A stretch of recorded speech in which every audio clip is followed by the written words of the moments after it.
lembaga dengan istilah pondok pesantren diakui sebagai model lembaga pendidikan Islam tertua di Indonesia.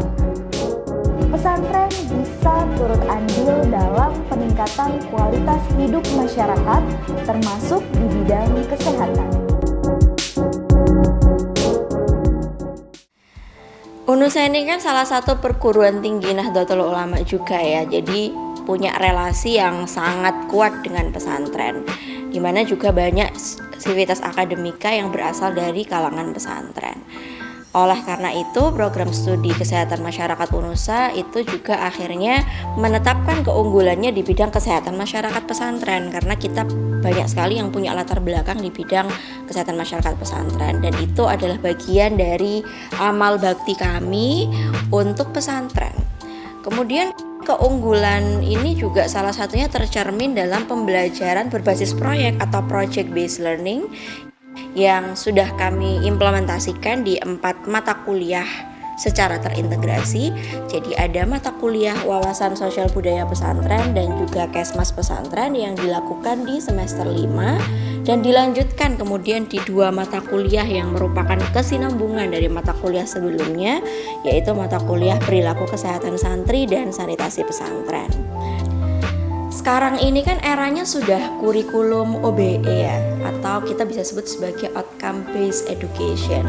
Sehingga kami sebagai dosen itu tentu saja di era OBE ini harus bisa menjadi motor penggerak perubahan pembelajaran konvensional. Jadi era OBE saat ini itu sudah tidak lagi fokus ke materi, tetapi fokusnya adalah ke kompetensi mahasiswa. Nah, tanggung jawab utama kami sebagai dosen tentu saja adalah mengawal dan merealisasikan kompetensi yang menjadi target luaran pembelajaran. Media pembelajaran yang berupa proyek-proyek dalam kehidupan nyata di masyarakat itu akan mendorong mahasiswa tidak hanya menguasai konsep teoritis, tetapi juga tahu caranya mengimplementasikan konsep teoritis itu ke dalam kehidupan nyata. Jadi itu yang kami harapkan dari PJBL ini.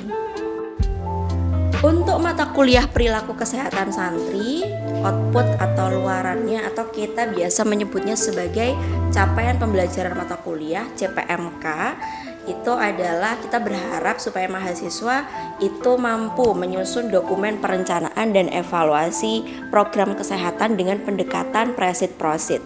Tentu saja itu tujuan akhirnya adalah untuk bisa memperbaiki perilaku hidup bersih dan sehat di pesantren. Nah, untuk mewujudkan CPMK itu kita juga berharap mahasiswa bisa menguasai beberapa sub CPMK untuk mencapai CPMK tersebut. Jadi kita berharap supaya mahasiswa itu bisa menelaah konsep perilaku kesehatan santri, kemudian perencanaan dan evaluasi program kesehatan dengan pendekatan presit-prosit di pesantren sasaran. Kita juga berharap supaya mahasiswa itu bisa merancang program kesehatan dengan pendekatan presit-prosit ini untuk memperbaiki perilaku hidup bersih dan sehat di pesantren. Dan kemudian setelah mereka bisa merancang programnya, mereka juga bisa berlatih untuk mengelola program kesehatan untuk perbaikan perilaku dengan pendekatan prosit yang dilaksanakan di pesantren sasarannya masing-masing. Yang terakhir, kami juga berharap di mata kuliah perilaku kesehatan santri ini mahasiswa bisa mempengaruhi masyarakat pesantren agar mereka tergerak untuk mengubah perilaku dengan membiasakan perilaku hidup bersih dan sehat atau PHBS di pesantren. Sedangkan untuk mata kuliah sanitasi pesantren, kami berharap agar teman-teman mahasiswa dengan pendekatan presit itu mereka bisa mengevaluasi kondisi awal sanitasi di pesantren dan juga melaksanakan survei untuk tahu kondisi awal itu tadi. Kemudian juga kami harapkan bisa memperjelas kondisi awal fasilitas sanitasi di pesantren.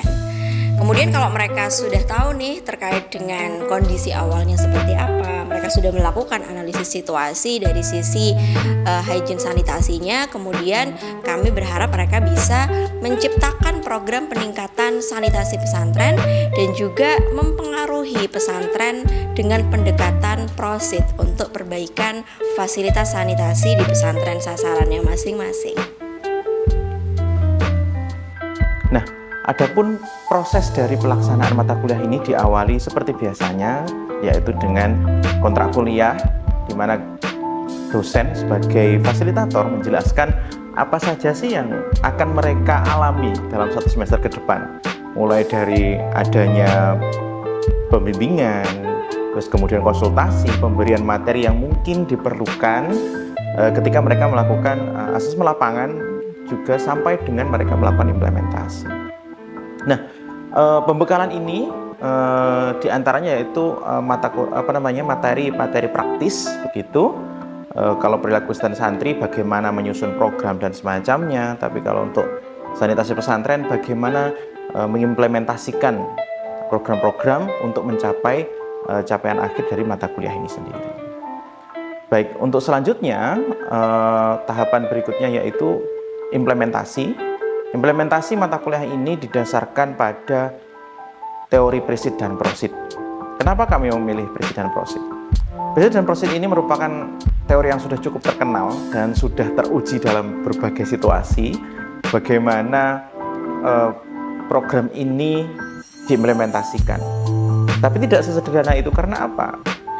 Semua program yang diimplementasikan harus melalui asesmen awal, sehingga nantinya intervensi yang diberikan kepada masyarakat sasaran, yaitu pesantren dalam hal ini, tidak akan melenceng dari kebutuhan asli dari masyarakat sasaran itu sendiri. Tahapan yang pertama yaitu melakukan asesmen.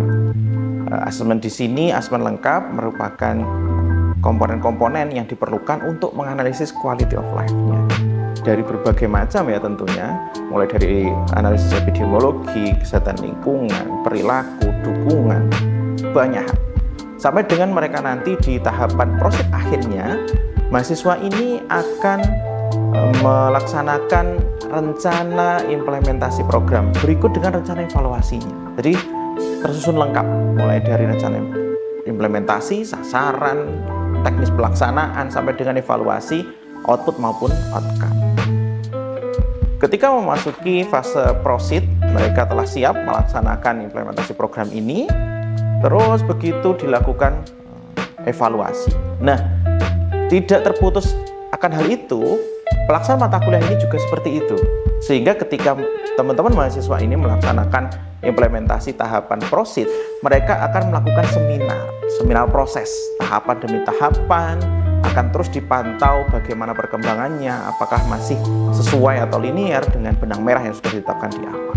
Sampai dengan nanti evaluasi akhir akan dilaksanakan, yaitu berupa expo, bagaimana mereka mendemonstrasikan programnya dalam bentuk miniatur, dalam bentuk rekayasa, dalam bentuk video, apapun sesuai dengan kreativitas mahasiswa. Hai, saya Afifatus Saada dari kelompok 1 melakukan intervensi di Pondok Pesantren Putri Sabilur Rahmah, Surabaya.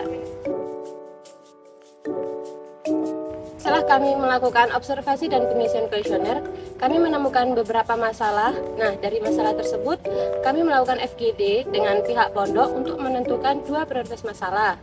Nah, dari 2 tersebut, yaitu yang pertama ada status gizi, dan yang kedua kesiapsiagaan bencana untuk menjadi acuan kita untuk melaksanakan intervensi selanjutnya.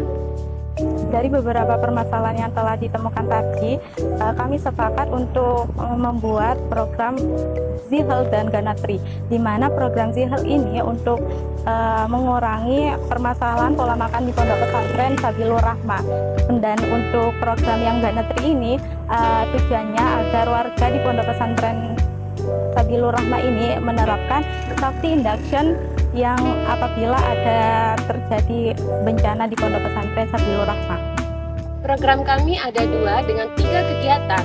Yang pertama, program kami yaitu Z-Health dengan 2 kegiatan, yaitu yang pertama ada pengukuran antropometri, dan yang kedua ada sharing session terkait pola makan yang baik dan benar. Lalu, program kedua yaitu Ganatri dengan kegiatan pembuatan video jalur evakuasi Pondok Pesantren Putri Sabilur Rahmah, Surabaya. Saya Muni Arumahati dan juga tim saya, Livi Nur Afkati. Kami dari tim 2 yang melakukan intervensi di Pondok Pesantren Darul Arqam, Surabaya. Setelah kami melakukan observasi dan juga penyebaran kuesioner, kami mendapatkan beberapa permasalahan kesehatan tuh, yakni terkait kesehatan mental, pemilahan sampah, kurangnya fasilitas P3K, SKBS, dan juga mungkin adanya anemia juga sih. Tapi setelah kami melakukan prioritas masalah diperhitungkan, dapat disimpulkan bahwasanya yang diambil adalah strategi tertinggi, yakni kesehatan mental dan juga pada pemilahan sampah. Di permasalahan yang kita ambil, yang pertama terkait kesehatan mental dan juga pemilahan sampah, kami mengambil 2 program. Yang pertama yakni program semenit.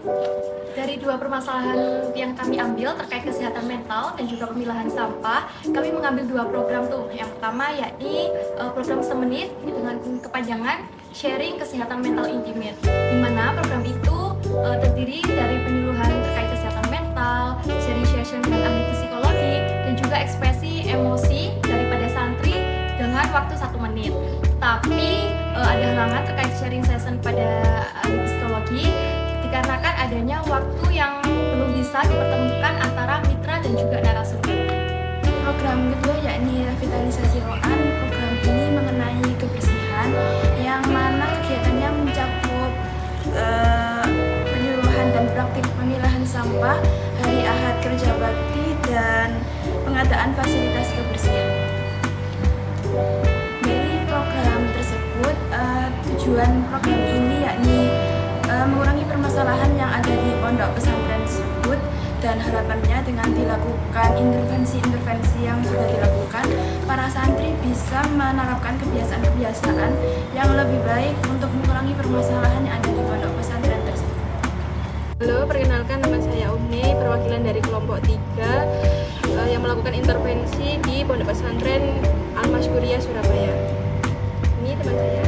Ya, saya Denis, juga perwakilan dari kelompok 3 yang melakukan intervensi di Pondok Pesantren Al-Masykuriyah Surabaya.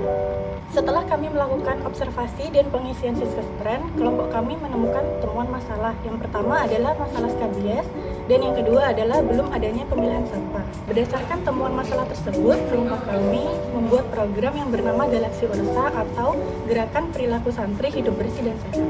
Kemudian program kami ini bertujuan untuk meningkatkan pengetahuan santri terhadap penyakit skabies dan cara pengolahan sampah, yang dimana di dalamnya menjelaskan tentang metode pengolahan sampah dan bagaimana memilah sampah secara organik maupun anorganik, serta meningkatkan kepedulian santri terhadap lingkungan dengan adanya kegiatan revitalisasi roan yang diadakan di sekitar pondok pesantren. Harapannya dengan dilakukannya intervensi nanti, para santri dapat menerapkan pencegahan skabies, dapat mengolah sampah dengan baik dan selalu menjaga kebersihan lingkungan pondok pesantren. Halo, saya Elsa Indita dari kelompok 4 yang melakukan intervensi di Pondok Pesantren Al-Jawi, Surabaya. Setelah kami melakukan observasi dan juga pengisian kuesioner, tim kami menemukan beberapa masalah, yakni masalah kesehatan anemia dan juga kurangnya fasilitas K3 siaga bencana. Dari beberapa masalah yang sudah ditemukan, tim kami dan juga pondok pesantren melakukan FGD, yaitu membuat program yang pertama yaitu pembentukan dan juga pembekalan untuk kader, kemudian yang kedua edukasi dan juga pelatihan untuk seluruh santri Pondok Pesantren Al-Jawi Surabaya, kemudian yang ketiga pengadaan fasilitas K3 siaga bencana.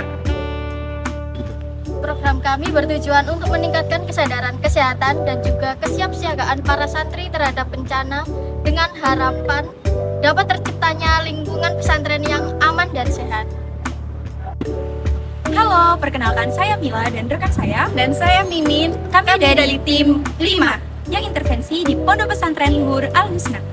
Setelah kami melakukan observasi dan pengisian siskesntren di Pondok Pesantren Al-Husna, kami menemukan beberapa masalah yaitu masalah hepatitis A dan kurangnya fasilitas di Pondok Pesantren.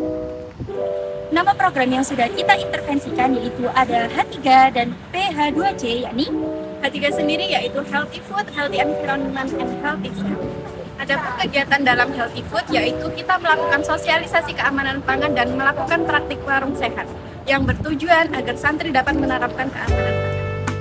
Program selanjutnya yaitu ada Healthy Environment yang di dalamnya terdapat kegiatan sosialisasi PHBS dan pemilahan sampah dengan tujuan untuk meningkatkan kesadaran terhadap mereka atau diri sendiri dan lingkungan sekitar. yang terakhir yaitu Healthy Safe. Dalam kegiatan Healthy Safe ini kami melakukan sosialisasi hepatitis yang bertujuan agar para santri tidak abai terhadap lingkungan sekitar dan diri sendiri dan terhindar dari penyakit hepatitis.